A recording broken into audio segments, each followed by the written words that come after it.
Hi, this is Kenyon with Little Giant Ladder Systems. Today we're going to demo the telescoping plank.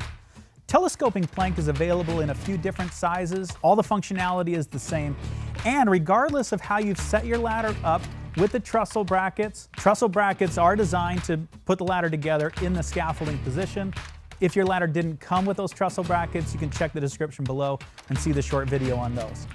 When we set the ladder up in this scaffolding position, telescoping plank can be pushed to different lengths depending on how far or how near you need that plank to be.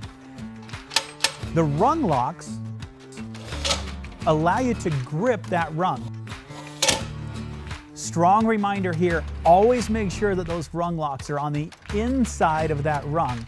That could be a potential hazard if for some reason they're found on the other side of the rung towards you.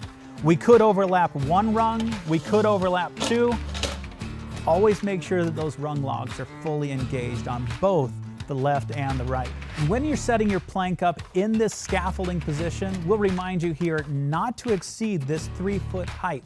Whether you're using a model 26, 22, model 17 that we're showing you here, that plank should never be higher than the third rung that we're showing you now.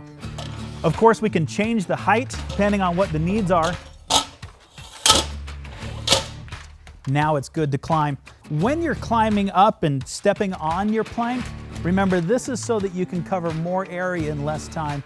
This plank is designed to hold one person, 250-pound capacity, and we'll strongly encourage you never to exceed the weight rating on the plank. And a couple of quick reminders here.